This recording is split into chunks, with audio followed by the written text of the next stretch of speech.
അടുത്തു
നന്നായി പാടി. എല്ലാവർക്കും നല്ല അഭിപ്രായം.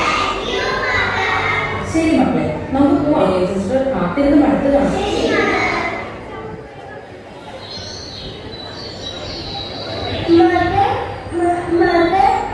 ആഹാ, എന്റെ റോസ്മോള് പള്ളിയിൽ പോയി വന്നോ? പ്രാർത്ഥിച്ചോ? മുഖത്ത് നോക്ക് റോസ്മോളെ. മക്കൾ പറഞ്ഞിട്ടില്ലേ എന്തെങ്കിലും പറയുമ്പോ മുഖത്ത് നോക്കി പറയണമെന്ന്? നോക്കി. എന്തിനാ റോസ്മോളെ അവരെ വിളിക്കുന്നേ? വിളിക്കണോ? എന്ത് പറ്റി?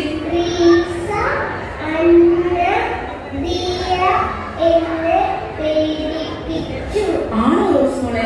അത് ചോദിക്കാട്ടോ അവരോട്. റോസ്മോള് ചായ കുടിച്ചോ? ആ ശരി, ഡെയിലി സിസ്റ്റർ തരും കേട്ടോ. സൂക്ഷിച്ചു പോണേ. ആ ഇവിടെ നിൽപ്പുണ്ടായിരുന്നു കാണുന്നത്. ഇത് വാ ചോദിക്കട്ടെ, നിങ്ങൾക്ക് നോണ പറയരുത് കേട്ടോ.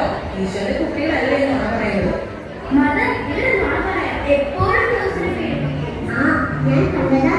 ഒരു ദിവസം ഉണ്ടല്ലോ ഇവർ റോസിനെ പേടിപ്പിച്ചു. എന്നിട്ട് റോസ് ഓടി എന്നിട്ട് വീണു.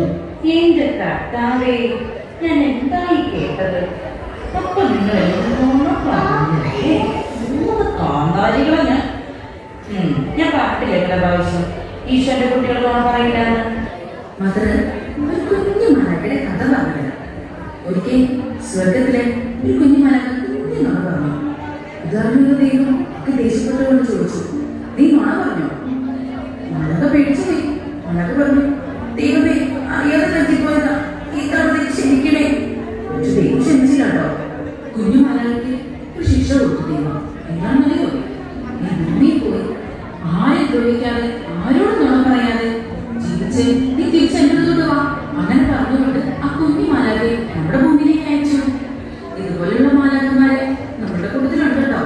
ഒരു തെറ്റും ചെയ്യാതെ മനസ്സിലൂടെ ഒരു പാപം പോലും ചെയ്യാതെ ജീവിക്കുന്ന മാലാഖമാരുണ്ട് ഇവിടെ. നമ്മുടെ റോസ് എങ്ങനെയാ? ആരെങ്കിലും ഇടിക്കുന്നത് കണ്ടിട്ടുണ്ടോ? ഇല്ലല്ലോ. നുണ പറയുന്നത് കേട്ടിട്ടുണ്ടോ? ഇല്ലല്ലോ.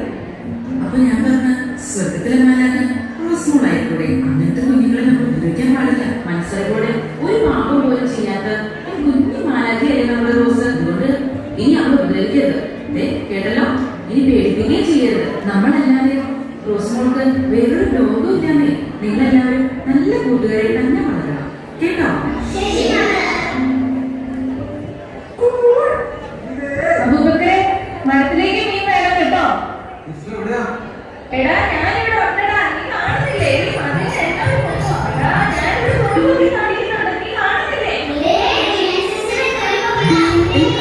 പലതരത്തിൽ പിള്ളേരെ. ഓ ആ മദറിനെ സന്ദേശം മതി. എല്ലാവരെയും വളർത്തിച്ചു കൊടുക്കുന്ന മകളാ. ഇനി നമുക്കൊന്ന് പേടിച്ചാലോ? വേണ്ട, കളിയാവോ? ഇല്ല, ലാസ്റ്റ് ടൈം നോക്കാം.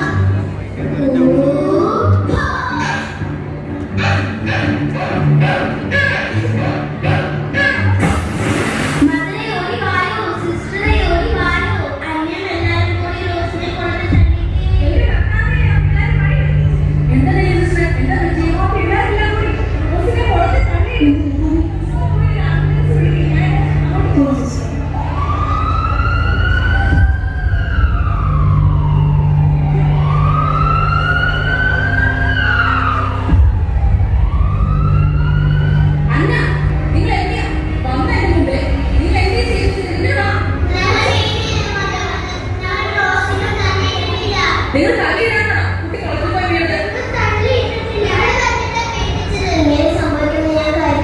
പിന്നെ എങ്ങനെയാണെന്ന് നിങ്ങൾ കരുതരുത്. നിങ്ങളെ പോലെ ആ കുഞ്ഞിനെ ചിന്തിക്കാനും പ്രവർത്തിക്കാനും കഴിവുണ്ടോ?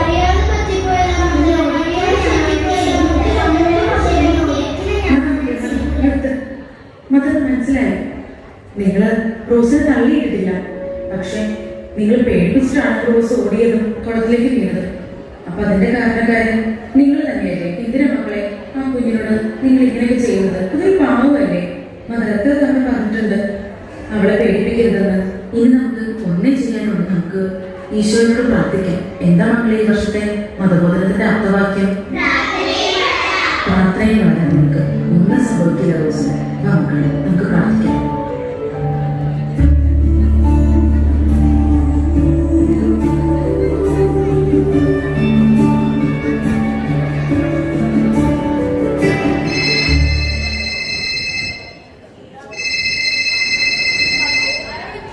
ഹലോ സിസ്റ്റർ, എന്താ ഹോസ്പിറ്റലിലെ കാര്യം? ഡോക്ടറെ കണ്ടോ? ആ ദൈവം കാത്തു. ആ ശരി ശരി, ആയിക്കോട്ടെ. ആ മക്കളെ, നമ്മുടെ റോസ്മോൾക്ക് ഒരു കുഴപ്പമില്ല. അവൾ ഓക്കെയാണ്. നിങ്ങൾ നന്ദി പറഞ്ഞോ? ചെല്ലി ഈശ്വരൻ നന്ദി പറഞ്ഞിട്ട് പറയോ? മകളെ, ഇതാണ് സുപ്രീം സിസ്റ്റർ. ഇവിടുത്തെ കാര്യങ്ങൾ അറിഞ്ഞിട്ടാണ് വന്നത്. അതും പക്ഷെ ഞാനിപ്പോൾ വന്നത് ഞാൻ പറഞ്ഞ അഡോപ്ഷന്റെ പേപ്പർ തരാം. അത് റെഡിയായോ? ആർക്കാ സിസ്റ്റർ പപ്പയും അമ്മയും കിട്ടുന്നത്? ഈ ലെറ്ററിലുണ്ട്. പീറ്റർ സിസ്റ്ററിനെയും ഇന്ന് തന്നെ വരും. അതിനു മുന്നേ ഞാൻ ഈ ലെറ്റർ കൊണ്ടുവന്നതാണ്. ഈ പീറ്റർ സോസനല്ലേ സുപ്രീം സിസ്റ്ററിന്റെ? അതെ, അവൻ എന്റെ വലിയ വിഷയമാണ്. അന്നേക്കാണ് പപ്പയും അമ്മയും കിട്ടത്.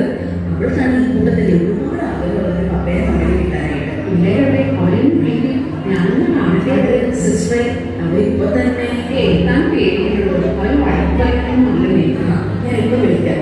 മക്കളെ എല്ലാവരും അതെ നമ്മുടെ സ്പേസിലൊന്ന് കാണണം. സുഖമാണോ മക്കളെ?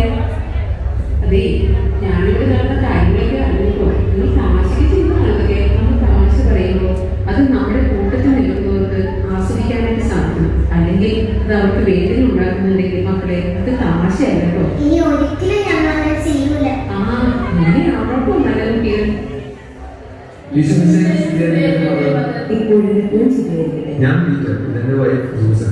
സുഖിച്ചിട്ട് പറഞ്ഞതേ ഉള്ളൂ. മോളെ കാണണ്ടേ? വേണം മതി, എത്ര നാളത്തെ കാത്തിരിപ്പോ. അന്ന ഒന്നിങ്ങ് വന്നേ. ഇതാ നിങ്ങളുടെ മോള് അന്ന. അന്ന, നീ എപ്പോഴും പ്രാർത്ഥിക്കാറില്ലേ നിനക്കൊരു പപ്പയും അമ്മയും വേണമെന്ന്?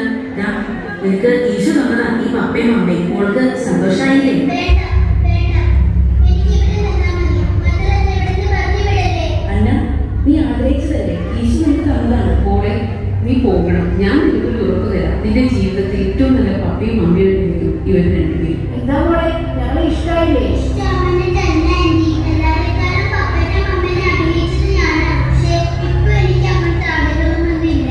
അതെന്താ മോളെ? ഇവിടെ ഇവിടെ എനിക്ക് അനിയത്തിയുണ്ട്. അനിയത്തിയോ? അതെ ആന്റി, അനിയത്തിയുണ്ട്. റോസ് മോളെ, നീ ഓക്കെ അല്ലേ?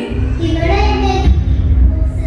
എന്താണത്? അത് പീറ്റർ. അങ്കിൾ, എനിക്ക് പകരം ഇവിടെ മക്കളെ എടുത്തോ, അല്ലെങ്കിൽ റോസിന്റെ കൂടെ എന്റെ കൂടെ കൂട്ടാമോ? ഞാൻ ഇവിടുത്തെ എല്ലാ കാര്യവും നോക്കിക്കോളാം. ഞാൻ ഇവിടെ അധികം പറയില്ല. അല്ല, നീ ചോദിച്ച കാര്യം അത്ര എളുപ്പമുള്ളതല്ല. അതിന് ഒത്തിരി കടമകൾ കിടക്കാനുണ്ട്. പിന്നെ കർത്താവാണ് നിനക്ക് ഈ പപ്പയും അമ്മയും തന്നിരിക്കുന്നത്. നിനക്ക് എപ്പോൾ വേണമെങ്കിലും ഇവിടെ വരികയും ഇവിടെ ഉള്ളവരെ കാണുകയും ചെയ്യാമോ? അതുപോലെ മോളെ. സൂസൻ, എനിക്കറിയാം പീറ്ററിന്റെ മനസ്സ്. ഞാൻ എന്തിനും കൂടെ ഉണ്ടാവും. മദർ, ഞങ്ങൾക്ക് റോസ്മോളെ കൂടെ അഡോപ്റ്റ് ചെയ്യാൻ പറ്റുമോ? പീറ്റർ, സൂസൻ, ഞാൻ എന്തേ കേട്ടത്? എനിക്ക് വളരെ സന്തോഷമുള്ളൂ. റോസിനെ നിങ്ങളുടെ കൈകളിലേക്ക് ഏൽപ്പിക്കാൻ. പിന്നെ അഡോപ്ഷന്റെ കാര്യങ്ങളൊക്കെ നോക്കുന്നത് നമ്മുടെ സുധീർ സിസ്റ്ററാണ്. ഇത് ഞാൻ എൻ്റെ മാക്സിമം ശ്രമിക്കും നിങ്ങൾക്ക് റോസ്മോളെ തരാൻ വേണ്ടി. അന്നമോളെ, ഇനി ഞങ്ങളെ അമ്മയുടെ ആന്റിയെ വിളിക്കരുത്. ഞങ്ങളുടെ പപ്പയും അമ്മയും ആണ്. നീ ഞങ്ങൾക്ക് ദൈവം തന്ന നിധിയാണ്. താങ്ക് യു പപ്പ, മമ്മ. സിസ്റ്ററെ, ഞാൻ ഒരു ഉപദ്രവിച്ചിട്ടുണ്ട്. എനിക്ക് മാപ്പ് തരണം. ഞാനൊന്നും മനസ്സിൽ വെച്ചിട്ടില്ല മോളെ. നിനക്ക് നല്ലതേ വരും. ദൈവം നിന്നെ അനുഗ്രഹിക്കട്ടെ. ഞാൻ പോവാട്ടോ മദർ. എനിക്ക് വേണ്ടി പ്രാർത്ഥിക്കണം. പോയിട്ട് വരാതെ പറയാനാണ്. നീ എപ്പോഴും എന്റെ പ്രാർത്ഥന ഉണ്ടായിരിക്കും. ഇനി എന്റെ റോസ്മോളെ പേടിപ്പിക്കരുത്. അവള് ശരിക്കും സ്വർഗത്തിന്റെ മായാളിയാണ്. അപ്പോ നിങ്ങൾ എല്ലാവരും സ്വർഗത്തിലെ മലക്കന്മാര് തന്നെയാണ്. റോസ്മോളെ, ചേച്ചി പോയിട്ട് വരാട്ടോ. റോസ്മോളെ, പപ്പയും അമ്മയും പോയിട്ട് വരാട്ടോ.